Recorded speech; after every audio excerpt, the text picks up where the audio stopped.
welcome back.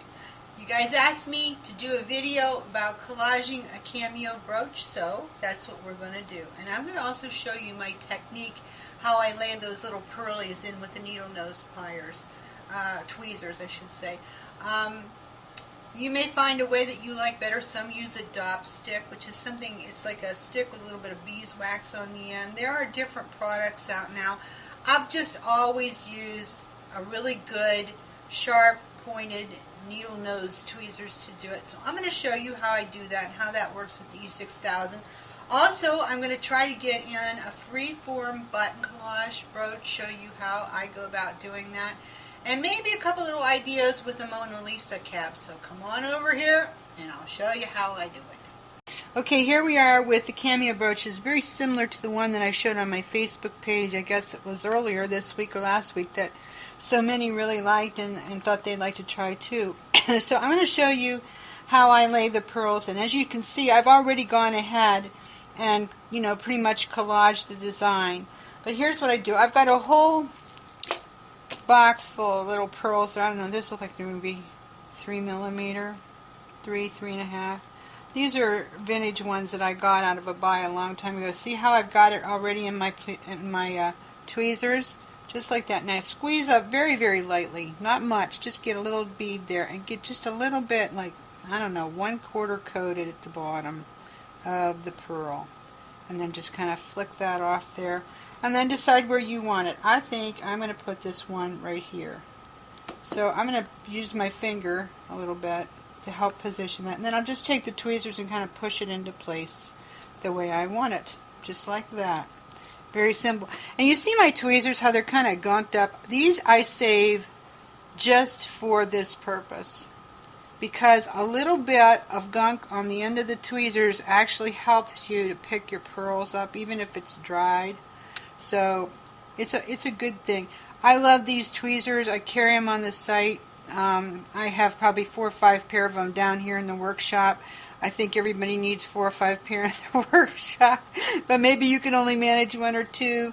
At any rate, if you haven't tried them yet, give them a shot. See what you think. But I'm going to try another one and lay that on there and show you how I do it. You might say, "Oh, Brenda Sue, that looks so tedious." Well, you'd be right.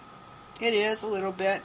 But I honestly kind of find it a little bit peaceful. I see a little crack here, so I want to fill that.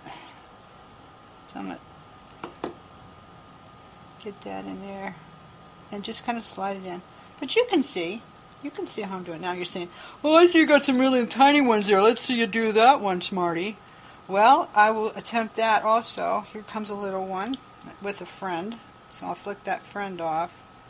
Dink it again a little bit. Now where shall I put this? I think I'll put it right here. I did it. See, it's just like that. You have to be patient. You have to develop a technique. The main thing is don't hold this up by your head. Keep it away. You do have to hold it in your hand while you're doing it. Get your pliers gunked up a little bit so you have some tooth to it. And then just with some patience, you'll set the pearls in and it'll be fine. Okay, now, you might say, "Yeah, well, why didn't you start from the beginning and do this?" Well, it would have taken me probably too long to select everything, but just to kind of show you where I'm going to go with this, I will probably put some little pearls down in there. I'll probably put some there. I'll probably put some in there. Anywhere where there's a crack, they're really good to fill. Another thing you can do is this Valentini stuff that we talked about. You can dye this stuff, and you can actually put a blob of glue in there and then drip a bunch of them in, or resin. It works really good with. If you want to go for that, look, Wendy Gell does things like that in her work to get things into cracks and kind of make a piece finished. But anyway, to show you how I did this on the back, it's probably set up good enough now that I can turn it. This is mount, I think it's 11 on our site, which normally you would do this way to hang it for a necklace, and you still could. But I turn it around because this way it gives me a little bit more collaging surface, as you can see here. I will have a little bit of glue cleanup here when I'm done, which I'll use my Goo Gone again. There's probably a better base for this to use in this, but we made so many of these brooches using this piece. I'm just kind of sort of used to it, so this is what I use. But you use whatever you like. that a 40 by 30 cameo will fit in, which that's what this is. This is a 40 by 30 cameo. This is Cam 5, CAM5 on our site if you like her. These are not expensive, and they're not Chinese. They're made in Germany, believe it or not. I was surprised. I thought they were Chinese product, but they're not. They're made in Germany, which I like European product, so that's kind of cool. Although some Chinese product is very nice. But did you see what I did? I just blobbed a little bit on there. I'm going to show you how I slide this in. I'm not going to put this glue all over the back of that. Not necessary. Besides, it'll glorp out all over the edges. So I'm just going to kind of slide this into place here. And then I'm going to press. And let me see, is she where I want her to be? Is she all good? Yep, she's centered nice. And look, I don't have any glue cleanup on that. Isn't that great? Nothing to pick out, nothing that's spilled over. We're good. She's ready for when I'm ready to collage her and make her into a brooch. So I'll set that aside for now. Here's my little 18mm Mona Lisa cab that's in the cameos section of our site. These two are made in Germany. They're decal over an acrylic base. You might say, ooh, decal, but these are very finely done. And we do sell a 40 by 30 in a Mona that's on a porcelain base, and it costs even more. They're just quite expensive. But you know what? Mona is worth it. She is such a kitschy, I'd get my hand out of the way. She is such a kitschy component. She has such a vibe. I can't tell you how much fun I have working with Mona, and I hope you will try a few of these and work with her too. But here's something cool, little 18mm tab style pendant. Here's how I glue her in. This is not rocket science, just showing you because some asked. Get a little bit on the bottom there, see? I'm going to come from here at the top, and I'm going to slide her into place. And then I'm going to center her. And then just kind of push down a little bit, because I don't want glue coming out all over the place. But there she is. She's ready to go. She's a cool little pendant now, ready to put on a bracelet or make another one and have earrings. Now here's an idea I have. Here's a neat bail finding that Shelly just put on the site today, and I don't have the SKU number, but she just put it on. This is so neat because this is what you'll do with it. See, here's your bezel. I'll glue it. I'm going to go ahead and do it so I can show you. You will just put a little bit of glue on here. That's probably actually a little more than I wanted. Now I'm going to have some cleanup. But now I'll put that, look at that. Is that cool or what? Let's look at the back and see what happened. Hey, it's clean. Whoa, I didn't do bad.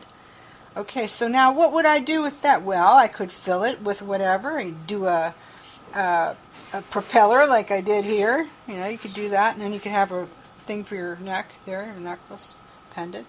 I could take a Mona and put her inside of a little ring on here and put some watch parts and make a collage or some buttons or whatever.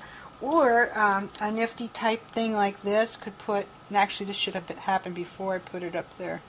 You could glue this with a toothpick around there and have some mixed metal stuff going on in a frame. Just so many ideas with this pendant, and it's going to be a real nice solid top for you to thread a cord or a chain through. It's you know, you've got plenty of room there. You could almost do kind of an omega style. Anyway, I think we got these in brass socks and silver or silver plate. So once again, that's how they work, and you're going to want to try them because they really work cool and a nice finish.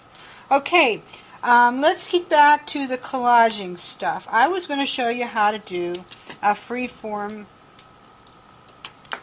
button pin. Okay, this does not require a base. You are going to use the buttons themselves to build on each other to make a brooch.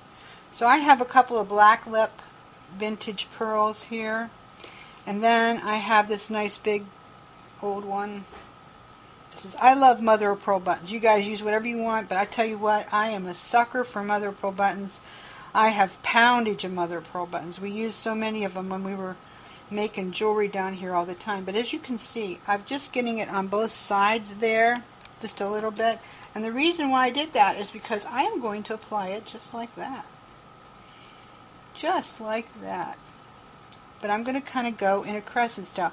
You guys can do whatever kind of style you want, whatever kind of shape you want with this. It's going to be your pin when you make it. But I kind of like something with movement. So this, when this goes on my jacket, it's going to go kind of around in a crescent. Okay, so now here I have another piece, and this is kind of broken a little bit on the side, but that could actually work for us as I'm going downhill with it. So I'm going to get just a little bit here, just a little bit, not tons, and I'm going to go right like this. Okay, so now I'm starting to go this way with it. Alright, now I'm going to take one of my black lips, and I'm going to go right here on the edge of that. You see how I'm going? See what I'm doing? Alright, I'm just about got to the end of the rainbow here. I think I'll dribble this little guy off the end. Now this is a metal button, vintage metal button. I'm going to make it so that I have one of the holes open at the bottom. This way, if I want to, I can wire through it and do a little swirly thing around and go through some of these holes, or I could hang a little dangle at the bottom when I'm done. So how fun will that be, right? Okay. Alright, so now I need to decorate this. This is only the base. You always start with your base, and you usually want to work with bigger pieces first. Then you go to medium, then you go to small. I think I'm going to put this here. This is a La Mode button I bought in Joann Fabrics, and I cut the shank off, which is okay because it's a reproduction button. It's not old. Just a little bit here on there. Don't need tons. And I'm going to put this guy right there. Starting to look kind of cool, huh? And then I'm going to get a little bit of accent here and go like this. Just for whimsy's sake. A little bit here.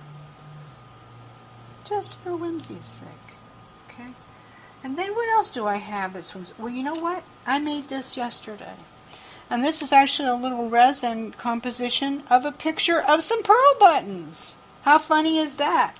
What if I put that there? And add a little resin composition, a bezel with some resin stuff in there. How funny is that? Okay. Do you see where I'm going with this? Is this fun or what? Now here's a little button that looks like a clock. So I think I might put that there. Okay, well that's about it for this because we're going to run out of time. But this gives you a good idea. Maybe I'll finish this up and show you in my next video how it turned out. But that gives you a good idea. So get started, try it yourself, you'll love it, and ask me if you have any questions. That's why I'm here.